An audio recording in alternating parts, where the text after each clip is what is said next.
मेरा नाम अभिषेक है। मैं हाई क्लास फैमिली से बिलोंग करता हूँ। मेरे पिता का नाम शहर के सबसे बड़े बिजनेसमैन में शामिल होता है। मैं बचपन से ही काफ़ी इंटेलिजेंट था। हम दो भाई थे। मेरा दूसरा छोटा भाई सौतेला था, जो मेरे सौतेले पिता का बेटा था। मेरी माँ ने दूसरी शादी कर ली थी। मेरे सगे पिता गरीब थे और गरीबी की वजह से बहुत ज़्यादा तंग आ गए थे और गरीबी से तंग आकर उन्होंने सुसाइड कर ली थी। मैं 2 साल का था और मेरी माँ विधवा हो गई थी। सबने मेरी माँ को समझाया कि दूसरी शादी कर लो और हो सके तो किसी ऐसे इंसान से शादी कर लेना जो तुम्हारे बेटे को बाप का नाम दे सके। फिर एक दिन एक बड़े अमीर परिवार से मेरी माँ का रिश्ता आया। मेरी माँ देखने में खूबसूरत थी, इसीलिए उन्होंने मेरी माँ को देखते ही पसंद कर लिया।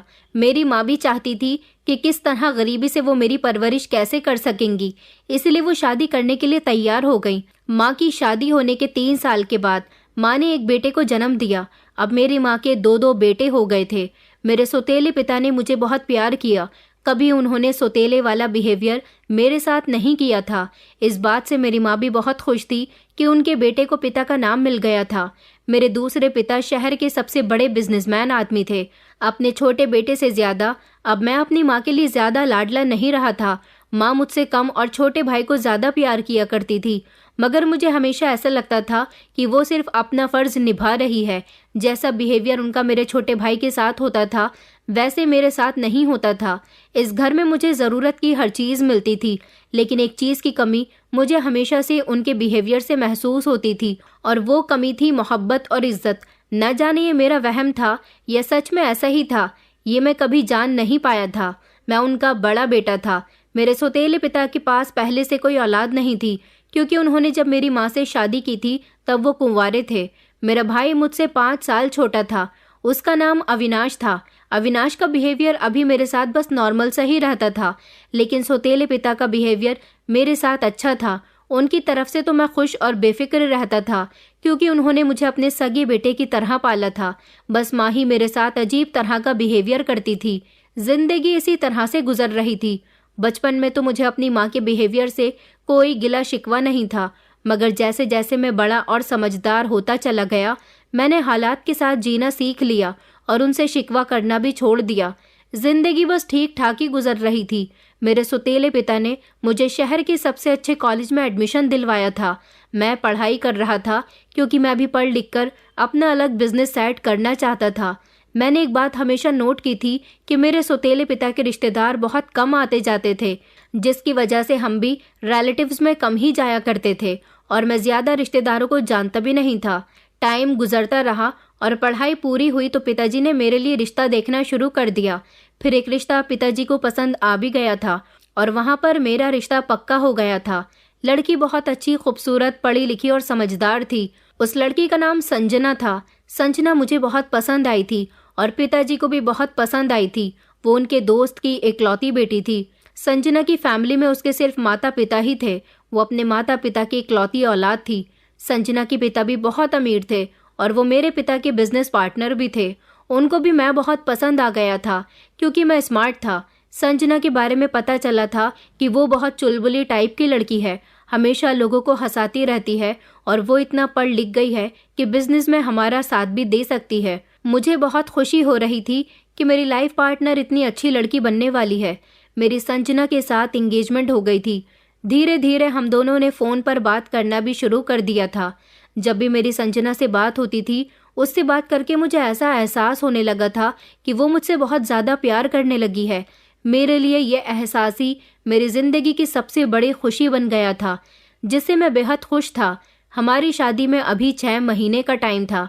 धीरे धीरे 6 महीने भी गुजर गए और हमारी शादी को सिर्फ 2 महीने ही रह गए थे। अब मैंने भी पिताजी के साथ ऑफिस जाना शुरू कर दिया था। मैं पिताजी के साथ बिजनेस में हाथ बटाया करता था और छोटा भाई अभी भी पढ़ाई ही कर रहा था। रोज़ ऑफिस में अपनी कार से जाता था और अपनी कार से ही वापस आ जाता था। एक दिन मैंने संजना से कहा कि मैं तुम्हें तुम्हारे घर से लेने आ रहा हूँ।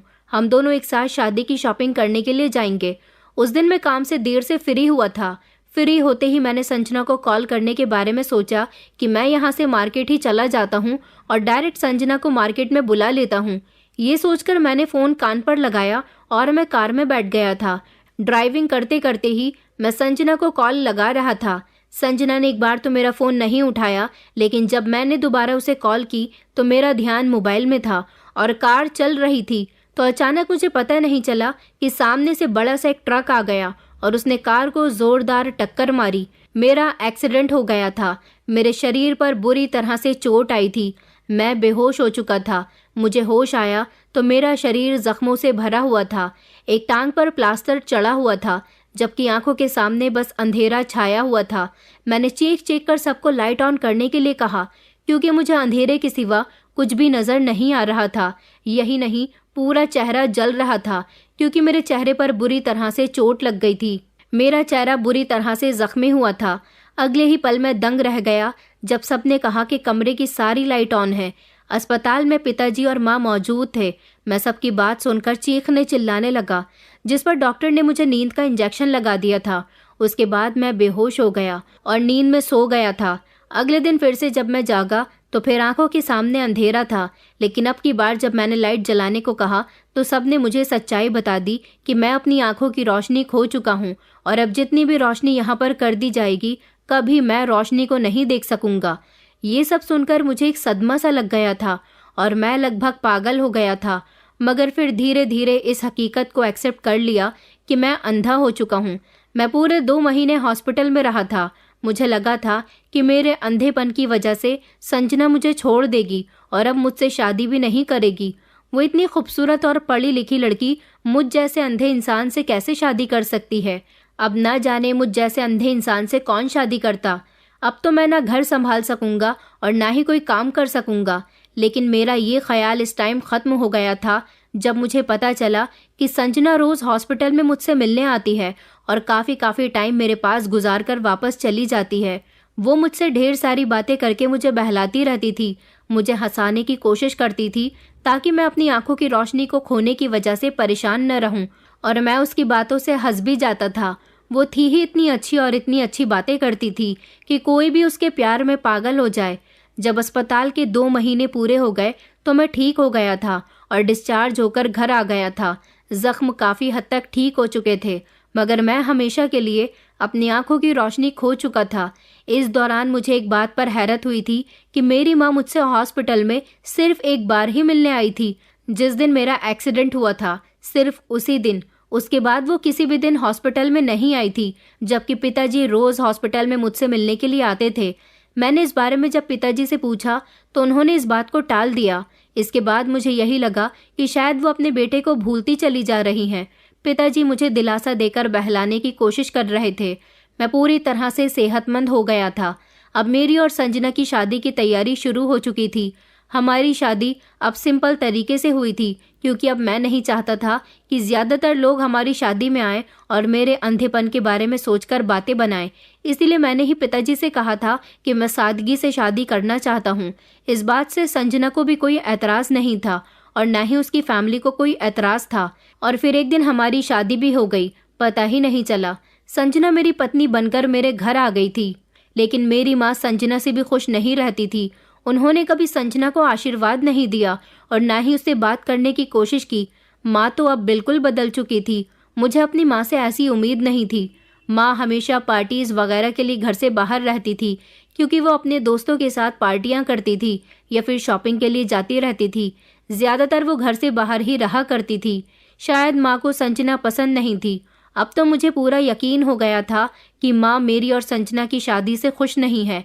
लेकिन संजना मुझसे कहती थी कि मुझे खुद पर पूरा यकीन है, मैं अपनी सास के दिल में जगह ज़रूर बना लूँगी। पिताजी ने मेरी शादी की खुशी में घर में बहुत अच्छी डेकोरेशन करवाई थी। इस डेकोरेशन को मैं अपनी आंखों से तो नहीं देख पाया था, क्योंकि मैं अपनी आंखों की रोशनी खो चुका था। मुझे बहुत शौक था कि मैं खुद अपने हाथों से अपनी शादी के सारे इंतज़ाम करूं, शादी के सारे फंक्शंस एंजॉय करूं, मगर सब कुछ बर्बाद हो गया था। मैं इन्हीं सोचों में गुम था। संजना के साथ मेरी ज़िंदगी बहुत खुशहाल गुजर रही थी। शादी पर ना जाने कौन कौन सी रस्में हुई थी जिसमें हम दोनों बहुत खुश हुए थे, लेकिन अगर मैं देख पाता तो वो रस्में और भी ज़्यादा स्पेशल हो जाती। कभी कभी संजना को बुरा लगता था मेरी माँ का इतना घर से बाहर निकलना, क्योंकि वो भी चाहती थी कि उसकी सास उसके हर अच्छे बुरे काम में साथ दे। मेरी माँ ने कभी मेरी पत्नी के सर पर प्यार भरा हाथ तक नहीं रखा था, ना ही कभी उससे बात करती थी। पिताजी का बिहेवियर संजना के साथ बहुत अच्छा रहता था। संजना ने जब घर में पहली बार खाना बनाया तो पिताजी ने उसको नेक और बहुत सारा आशीर्वाद दिया। संजना चाहती थी कि ससुर के साथ साथ अगर सास भी उसे इतना ही प्यार करे तो वो इस घर में और भी ज्यादा खुश रहेगी। एक दिन संजना और मैं आपस में बैठे हुए बात कर रहे थे, तभी अचानक ऑफिस से कॉल आई। जैसे ही मैंने कॉल रिसीव की तो सुनकर मेरे पैरों तले से जमीन निकल गई थी कि अचानक पिताजी को हार्ट अटैक आया और वो इस दुनिया से जा चुके हैं। संजना मुझे हॉस्पिटल लेकर चली गई। पिताजी जिंदा नहीं थे। पिताजी इस दुनिया को छोड़कर और हम सब लोगों को छोड़कर जा चुके थे। मुझे पिताजी की मौत पर बेहद अफसोस था, लेकिन माँ को पिताजी की मौत का भी कोई सदमा नहीं था। अविनाश भी पिताजी की मौत से बहुत दुखी हो गया था। अविनाश अमेरिका में पढ़ाई करने के लिए गया हुआ था और पिताजी की मौत की खबर सुनकर वो भागा भागा दौड़ा चला आया था। अविनाश भी पिताजी की मौत पर बहुत रो रहा था। मीटिंग के दौरान अचानक पिताजी को हार्ट अटैक हुआ था, जिसकी वजह से वो नहीं बच सके। एक पिताजी ही तो थे जो मुझे प्यार किया करते थे, वरना माँ को तो कभी मेरा हालचाल लेने की भी फुर्सत नहीं थी। मैं उस दिन फूट फूट कर बहुत रोया था, क्योंकि मैं अपने सगे पिता की शक्ल तो भूल चुका था, लेकिन मैंने पिताजी को ही हमेशा अपना सगा पिता समझा था। पिताजी ने कभी मेरी ख्वाहिश पर इनकार नहीं किया था। वो हमेशा मेरी हर छोटी से छोटी और बड़ी से बड़ी डिमांड को पूरा किया करते थे। पिताजी मुझसे बहुत प्यार करते थे। यही वजह थी जिस पर मुझे उनकी मौत का सबसे ज्यादा दुख हुआ था। लेकिन किसी के मरने पर इंसान कब तक अफसोस करता है। कुछ दिनों बाद ही हमारी लाइफ नॉर्मल हो गई थी और हम हंसी खुशी जिंदगी गुजारने लगे थे। माँ को तो पिताजी के जाने से कोई फर्क नहीं पड़ा था, लेकिन बिजनेस पर बहुत बड़ा फर्क पड़ रहा था। बिजनेस में बहुत लॉस होता जा रहा था, क्योंकि ऑफिस का स्टाफ ही सारे काम देख रहा था। हमारा इतना बड़ा बिजनेस था कि हम किसी बाहर वाले के हाथ में अपना बिजनेस भी नहीं दे सकते थे। माँ को तो कोई होश भी नहीं था और अविनाश पढ़ रहा था, उसको अभी ज्यादा नॉलेज नहीं थी। मैं अपने अंधेपन की वजह से ऑफिस ज्वाइन नहीं कर सकता था, लेकिन इस काम की जिम्मेदारी मेरी पत्नी संजना ने उठा ली थी। वो बिजनेस में बहुत इंटरेस्टेड थी। उसने कहा कि वो ऑफिस जाकर हमारा सारा बिजनेस संभाल लेगी। मेरी पत्नी मेरी आंखें बन गई थी। एक हफ्ते में ही उसने हमारे बिजनेस को अच्छी तरह से संभाल लिया था। कभी कभी किसी इंपॉर्टेंट मीटिंग के लिए संजना मुझे भी अपने साथ ऑफिस ले जाया करती थी और रोज ऑफिस से आने के बाद शाम को वो मुझे घर से बाहर टहलाने के लिए भी ले जाती थी। मुझे बहुत आसानी हो गई थी। मेरी पर्सनल काम के लिए संजना ने एक नौकर रख लिया था, जो दिन भर संजना की गैर मौजूदगी में मेरा ख्याल रखा करता था। संजना दिन में ऑफिस संभालती थी और शाम होते ही घर आकर वो मेरा ख्याल रखती थी। मैंने उसे ऑफिस जाने से नहीं रोका था, क्योंकि मैं नहीं चाहता था कि मेरे पिता का इतना बड़ा बिजनेस धीरे धीरे खत्म हो जाए। हमारी शादी को 1 साल हो चुका था और इस 1 साल में मैंने संजना के रूप में बेहद प्यार करने वाली पत्नी को देखा था। मैं अपनी किस्मत पर बहुत नाज करता था कि ऊपर वाले ने मुझे इतनी अच्छी हमसफर दी है। अपनी कमजोरी को मैं कबूल कर चुका था और अब मुझे ऊपर वाले से कोई शिकायत नहीं थी। मैं कभी कभी अकेला भी घर से निकल जाया करता था, लेकिन संजना इस बात पर मुझे बहुत डांटा करती थी। वो मुझे कभी भी अकेले घर से बाहर निकलने नहीं देती थी, लेकिन मैं फिर भी कभी कभी बाहर चला जाता था, क्योंकि अकेले घर में मैं बोर हो जाया करता था। एक दिन मैं घर से बाहर जैसे ही निकला तो सड़क पर एक आदमी से टकरा गया। उस आदमी ने मुझसे कहा, उफ, अंधे हो क्या, देखकर नहीं चल सकते? वो आदमी गुस्से में आकर मुझसे कह रहा था। मैंने कहा कि जी, मैं अंधा हूँ, मुझे माफ कर दीजिएगा। मैंने उस आदमी से धीमी आवाज में कहा। उस पर वो आदमी कहने लगा कि माफ करना भाई, मुझे नहीं पता था। उस आदमी ने मुझसे माफी मांगी और वो वहां से चला गया, जबकि मैं वहीं पर खड़ा हुआ मुस्कुरा रहा था और रास्ता टटोल टटोल कर अपने घर की तरफ जाने लगा। उस टाइम दिन के 9 बज रहे थे और मैं घर से निकलकर अपने घर के सामने वाले पार्क में चला गया था, ताकि ठंडी हवा खा सकूं।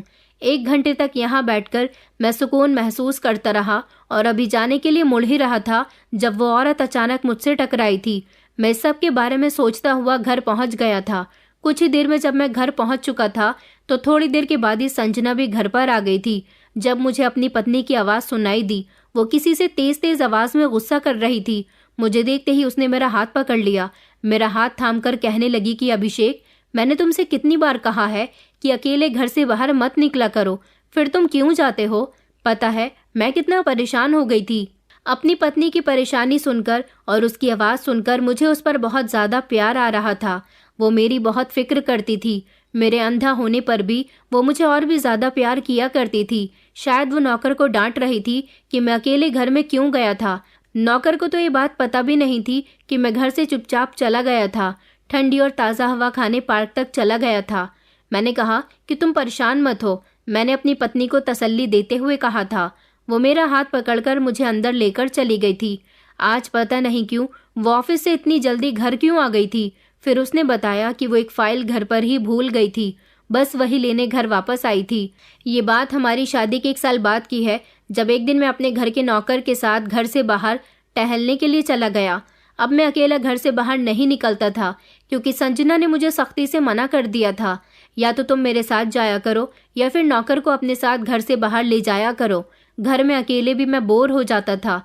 इसलिए मैंने सोचा कि संजना जब आज घर आएगी तो उससे कहूँगा कि वो घर में थोड़ा आराम कर ले। शाम के 4 बज रहे थे और मैं पार्क में नौकर के साथ टहलने चला गया था।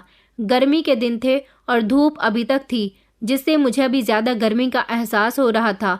नौकर भी मेरे साथ ही मेरे पीछे खड़ा हुआ था। अचानक मैं आगे चलने की कोशिश कर रहा था, लेकिन मेरे पैर लड़खड़ाए और मैं गिर गया। लेकिन नीचे गिरते टाइम मेरा सर पेड़ के तने से टकराया तो मुझे लगा कि मेरा सर फट गया। मैं वहीं पर बेहोश हो गया था। नौकर मुझे कार में बैठाकर घर ले आया था। उसने घर पहुंचते ही संजना को फोन कर दिया। संजना जैसे ही घर आई और फिर मुझे बेहोश देखकर वो बहुत ज्यादा परेशान हो गई थी। वो काफी देर तक मेरे पास बैठी रही और मेरे होश में आने का इंतजार करती रही। जब मैं होश में नहीं आया तो संजना ने पानी की छींटें मेरे मुंह पर मारी तो मैं होश में आ गया था। लेकिन मैं आँख खोलते ही हैरान रह गया था कि मुझे कुछ धुंधला धुंधला सा नजर आ रहा था और रंग बिरंगे कलर की रोशनी मेरे आसपास नजर आ रही थी। मैंने तेजी से अपनी आंखें मलनी शुरू की और मैं उठकर बैठ गया। संजना भी मेरे पास बैठी हुई परेशान हो रही थी और एक तरफ खड़ा हुआ नौकर भी मुझे देख रहा था। मुझे सब कुछ नजर आने लगा था और इतने महीनों बाद सब कुछ अपनी आंखों से देखकर मैं खुशी से झूमने लगा था। मुझे पागलों की तरह हरकतें करते हुए देखकर संजना ने इसकी वजह पूछी तो मैंने उसे खुशी से बताया कि मेरी आंखों की रोशनी वापस आ गई है और अब मैं सब कुछ देख सकता हूँ। मेरी बात सुनकर वो हक्का बक्का सी रह गई, जैसे उसे यकीन न आया हो, मगर फिर भी वो खुशी से चिल्ला उठी। नौकर भी बहुत ज्यादा खुश नजर आ रहा था, जबकि मैं सबसे ज्यादा खुश था कि अब मैं फिर से अपनी रंगीन दुनिया देख सकता हूँ। वरना 1 साल अंधेरे में जी जी कर मुझे लगने लगा था कि मैं इन अंधेरों का ही हिस्सा बन गया हूँ। मैंने पिछले 1 साल में अपने आप को नहीं देखा था, तभी मैं अब अपने आप को शीशे में देखना चाहता था। लेकिन जैसे ही मैं ड्रेसिंग टेबल की तरफ बढ़ा, मेरी पत्नी संजना ने मेरा हाथ पकड़कर मुझे वहां जाने से रोक लिया, जिस पर मैं हैरान हो गया था। मगर उसने तेजी से आगे बढ़कर ड्रेसिंग टेबल का शीशा ही तोड़ दिया, जबकि मैं ये देखकर हक्का बक्का रह गया था कि ये उसने क्यों किया। लेकिन इससे पहले कि मैं कुछ और उससे पूछता, उसने तेजी से जाकर घर में मौजूद सारे शीशे तोड़ दिए। वो घर के सारे शीशे तोड़ती चली जा रही थी और नौकर उन्हें समेट समेट कर डस्टबिन में डालता जा रहा था।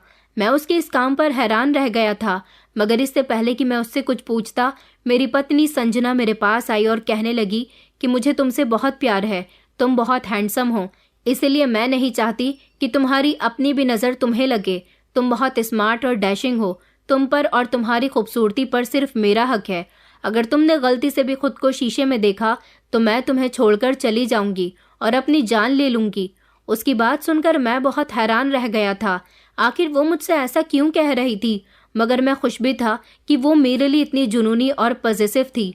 मैं जानता था कि मैं स्मार्ट हूँ, मगर वो मेरी स्मार्टनेस की इतनी दीवानी हो जाएगी, इस बात का मुझे बिल्कुल भी अंदाज़ा नहीं था। मैं संजना की मोहब्बत में गिरफ्तार होता चला गया। वक्त धीरे धीरे गुजरने लगा। फ़ोन पर मेरी कभी कभी अविनाश से बात हो जाया करती थी। वो भी ये बात सुनकर बहुत खुश हुआ था कि मेरी आंखों की रोशनी वापस आ गई है। मैं संजना की जिद की वजह से कभी शीशा नहीं देखता था कि उसे पसंद नहीं था कि मेरी खुद की भी नज़र मुझ पर पड़े। मैं संजना पर अपना इस कदर का जुनून देखकर खुश भी होता था और घबराकर खुद को दूसरे से छुपाकर भी निकलता था। मैंने घर से बाहर निकलना भी बहुत कम कर दिया था। संजना कहती थी कि अगर तुमसे कोई मिलने भी आए तो तुम अपने चेहरे पर मास्क लगा लेना। अगर कोई मुझसे मिलने भी आता था तो मैं अपने चेहरे पर मास्क लगा लिया करता था ताकि कोई मेरा चेहरा ना देख सके। एक दिन मेरे मोबाइल पर किसी अननोन नंबर से कॉल आ रही थी। मैंने कॉल रिसीव की तो उसने मुझे बताया कि आपकी पत्नी के सर पर बहुत चोट आई है और वो अस्पताल में एडमिट है। ये खबर सुनकर मेरे होश उड़ गए थे। अभी सुबह तो वो सही सलामत मुझसे मिलकर घर से बाहर निकली थी और अब खबर आ रही है कि उसके सर पर चोट लग गई। न जाने उसके सर पर चोट कैसे लग गई थी। मैं जैसा था वैसे ही हाल में नौकर के साथ हॉस्पिटल जाने के लिए निकल गया। हॉस्पिटल हमारे घर के काफ़ी करीब था। मुझे कोई होश ही नहीं था कि मेरे आसपास क्या हो रहा है और क्या नहीं। मुझे बस अपनी पत्नी की फिक्र सता रही थी, जिसके सर में चोट लग गई थी, वो भी ना जाने किस कंडीशन में थी। अभी मैं आगे बढ़ ही रहा था तो मैंने देखा कि सब लोग मुझे गौर से घूर घूर कर देख रहे थे। मैं संजना के लिए इतना परेशान हो गया था कि मैंने अपने फेस पर मास्क नहीं लगाया था। उन सब की अजीब अजीब सी नज़रों को देखकर मैं डर गया था कि मैंने अपना चेहरा क्यों नहीं छुपाया। मैंने अपना चेहरा नहीं छुपाया था, तभी तो मुझे सब लोग घूर घूर कर देख रहे थे।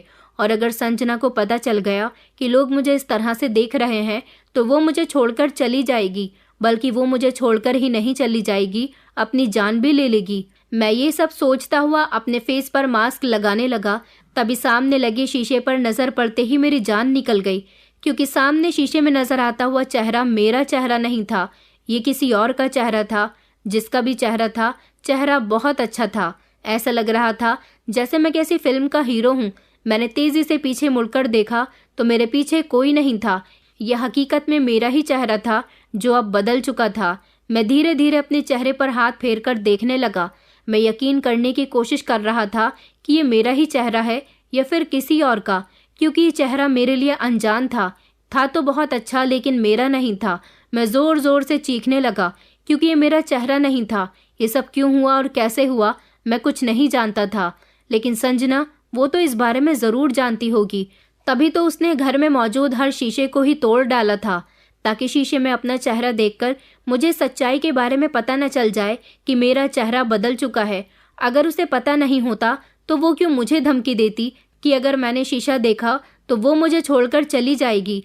लेकिन वो इस बात से क्यों मना कर रही थी कि मेरा चेहरा किसी के सामने नहीं आए।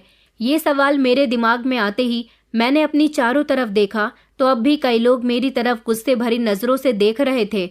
मैंने तेजी से खुद को संभाला और अपने चेहरे पर मास्क लगा लिया और रिसेप्शन पर संजना के बारे में पूछकर सीढ़ियों पर चढ़ता हुआ संजना के कमरे की तरफ चला गया। लेकिन अब की बार मैंने अपने चेहरे पर मास्क लगाकर अपना चेहरा छुपा लिया था, क्योंकि लोगों की ऐसी नज़रें मैं बर्दाश्त नहीं कर पा रहा था। कुछ देर में मैंने संजना के कमरे के पास पहुंचकर जोर से दरवाजे को खोल दिया तो अंदर मौजूद डॉक्टर और नर्स के साथ साथ संजना भी चौंक उठी। उन्होंने मुझे घूरा और संजना को आराम करने के बारे में कहकर कमरे से बाहर निकल गए। मैंने अपनी पत्नी की तरफ देखा, जिसके सर में मामूली सी चोट लगी हुई थी, हाथ पर भी पट्टी बंधी हुई थी। संजना की आंखों में आंसू थे। उसे देखकर लग रहा था कि वो परेशान है और जो ये बता रहा था कि वो चोट लगने की वजह से कमज़ोर हो गई है। मैंने संजना से पूछा कि तुम कैसी हो। मेरे दिमाग में बहुत सारे सवाल आ रहे थे, मगर संजना के मासूम चेहरे को देखकर मैं अपनी हालत को भूल चुका था।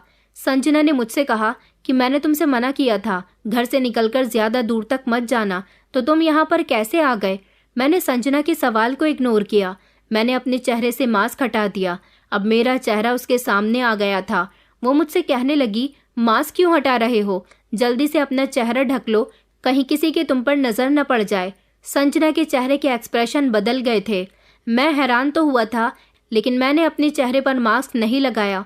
मैंने कहा, देखने दो, अगर मेरा कोई चेहरा देख लेता है तो इसमें कोई परेशानी वाली बात नहीं है। संजना ने कहा कि मैं तुमसे बहुत प्यार करती हूँ, मुझसे बर्दाश्त नहीं होगा कि मेरे अलावा कोई और तुम्हारा चेहरा देखे। संजना ने अब की बार भी जुनूनी अंदाज में वही जवाब दिया था जिसको मैं पहले भी अपने लिए सुनता आया था, लेकिन आज मुझे उस पर यकीन नहीं था। मैंने तेजी से इनकार करते हुए सिर हिला दिया और कहा कि नहीं, ये झूठ है। मेरा चेहरा छुपाने की असल वजह ये नहीं है, इसकी वजह तो कुछ और ही है जो तुम मुझे बताना नहीं चाहती। एक तो मेरा चेहरा बदल दिया और ऊपर से झूठ बोल रही हो। एक बात याद रखना संजना, अगर तुमने मुझे सच नहीं बताया तो तुम मुझे छोड़कर क्या जाओगी, मैं खुद तुम्हें छोड़कर चला जाऊंगा। इतना कहते हुए मैंने अपने चेहरे पर मास्क लगा लिया और वहां से निकलकर घर आ गया था। घर आकर काफी देर तक मैं अफसोस में बैठा रहा था। मेरा चेहरा बदला था तो ये हकीकत मेरी माँ को भी जरूर पता होगी, लेकिन माँ तो मुझसे कभी बात करना भी ठीक नहीं समझती थी। ये सोच सोचकर मुझे बहुत तकलीफ हो रही थी और बहुत रोना भी आ रहा था। 2 दिन ऐसे ही गुजर गए थे। नौकर मेरे सारे काम कर रहा था क्योंकि मुझे तो अपना ही होश नहीं था। एक तो अपना चेहरा, अपनी पहचान खोने का दुख, और दूसरा संजना का झूठा होना और अपनी माँ का धोखा। अब मुझे संजना के घर आने का इंतजार था कि वो कब आए और कब मुझे मेरे सारे सवालों के जवाब मिल जाएं। 3 दिन इंतजार करने के बाद संजना हॉस्पिटल से डिस्चार्ज होकर घर आ गई थी और उसके आते ही मैंने उसके सामने आकर फिर से अपना सवाल रख दिया था, जिस पर वो गहरा सांस भरकर मुझे कमरे में लेकर चली गई। कमरे में आकर उसने मुझे बेड पर बिठा दिया और खुद मेरे सामने सर झुकाकर बैठ गई और रोने लगी। संजना ने कहा कि जब तुम्हारा कार से एक्सीडेंट हुआ था, वो एक्सीडेंट बहुत ही ज्यादा खतरनाक था। उसमें तुम्हारी जान को खतरा भी था। तुम्हें इस हाल में देखकर मैं बहुत डर गई थी। डॉक्टर ने कहा था कि वो पूरी कोशिश करेंगे तुम्हें बचाने की, मगर गारंटी नहीं दे सकते, जिस पर मेरा दिल बहुत दुखने लगा था। तुम्हारा पूरा शरीर चोट से भर चुका था और तुम्हारा चेहरा तो पूरी तरह से खराब हो गया था। तुम अपनी आंखों की रोशनी भी खो चुके थे और ये सब हमारे लिए बहुत बड़े दुख की बात थी। तुम्हारे पिताजी भी तुम्हारी इस हालत से बहुत परेशान हुए थे। इसके बाद जो हकीकत संजना ने मुझे बताई, उसको सुनते ही मेरे होश उड़ गए थे। संजना ने बताया कि तुम्हारा एक्सीडेंट किसी और ने नहीं, बल्कि तुम्हारी अपनी सगी माँ ने करवाया था। संजना की ये बात सुनकर मेरी आंखें फटी की फटी रह गई थी। मैंने संजना से पूछा, मगर माँ ऐसा क्यों कर सकती है? संजना ने बताया कि तुम्हारे पिता को इस बारे में पता था कि तुम्हारा एक्सीडेंट करवाने वाली कोई और नहीं, बल्कि तुम्हारी अपनी सगी माँ है।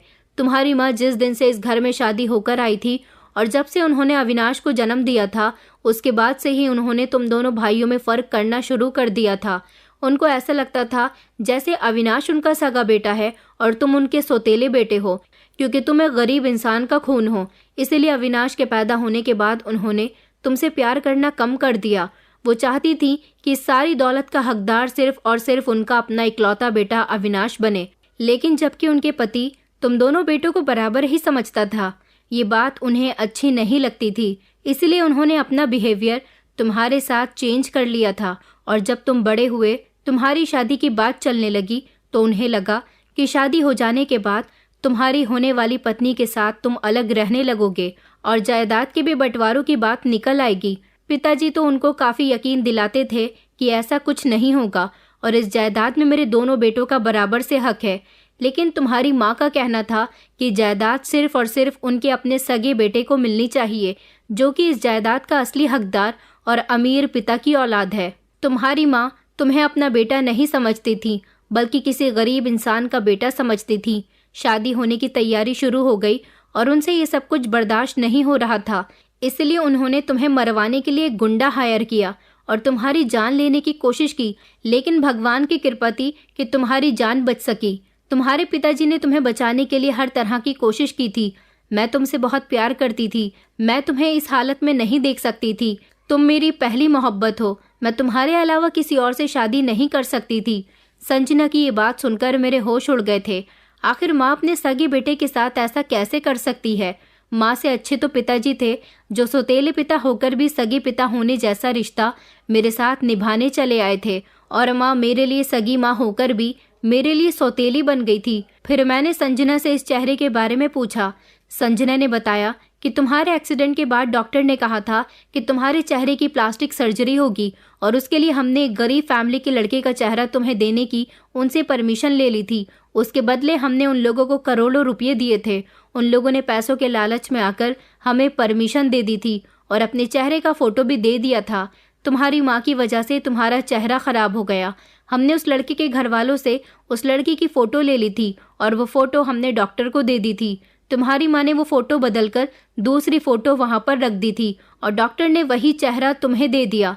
संजना फिर से ये बात कहकर चुप हो गई थी, जैसे उसे तकलीफ हो रही हो। आगे की बात बताने में मैंने संजना से पूछा, मगर उस चेहरे में ऐसा क्या है जो मुझे सबसे छुपाकर रखना चाहिए था, और सब लोग मुझे क्यों अजीब अजीब नजरों से घूर रहे थे? मैंने हैरत और परेशानी से संजना से पूछा तो संजना ने अपना चेहरा झुका लिया, क्योंकि ये शहर के सबसे बड़े मशहूर गुंडे का चेहरा है, जो कि काफी सालों पहले मर चुका है। संजना की ये बात सुनकर तो मेरे पैरों तले से जमीन निकल गई थी। मेरी माँ ने मुझसे जायदाद के लिए इतना बड़ा धोखा दिया, वो अपने बेटे की खुशी तक भूल गई थी। मैं संजना की ये बात सुनकर फूट फूट कर रोने लगा था, लेकिन संजना ने मुझे चुप नहीं करवाया था क्योंकि मेरे अंदर का सारा गुब्बार निकल जाए। मेरे इस बात पर उस दिन माँ से बहुत बड़ा झगड़ा हुआ था, जिसके बाद मैंने उनसे सारे रिश्ते नाते खत्म करने को कह दिया था। मैंने कहा था कि आपका सिर्फ एक ही बेटा है ना अविनाश, अब आप उसके साथ ही जिंदगी गुजारो। मैं आपकी इस जायदाद को छोड़कर जा रहा हूँ। मैं रो रहा था और संजना मुझे तसल्ली दे रही थी। मैंने संजना से कहा कि मैं गुंडे की शक्ल के साथ जिंदगी नहीं गुजार सकता। मैंने रोते हुए संजना से कहा। उसने मेरे आंसू पोंछे। वो मुझसे कहने लगी कि तुम्हें फिक्र करने की कोई ज़रूरत नहीं है, हम यहाँ से चले जाएंगे और कहीं और जाकर रहने लगेंगे जहाँ पर इस चेहरे को कोई नहीं पहचानता होगा। हम यहाँ से इंग्लैंड चले जाएंगे। हमने यहाँ से सारे रिश्ते नाते ख़त्म कर दिए थे और हम दोनों इंग्लैंड जाकर शिफ्ट हो गए थे। इंग्लैंड में मेरी और संजना की काबिलियत की बिना पर हम दोनों को एक अच्छी कंपनी में जॉब ऑफर हुई थी, जिसे हम दोनों ने हाथ से जाने नहीं दिया था। संजना ने इंग्लैंड में मिलकर पहले ही अपने डैड के साथ यहाँ पर सब कुछ सेट कर लिया था। संजना के डैड की पहचान इंग्लैंड में बड़ी बड़ी कंपनियों से थी। उन्होंने हम दोनों को जॉब दिलवा दी और हम यहाँ पर बहुत अच्छी ज़िंदगी गुजार रहे हैं। संजना के डैड ने हमें बहुत सपोर्ट किया था। 1 महीने के अंदर अंदर ही हम दोनों इंग्लैंड में जाकर शिफ्ट हो गए थे।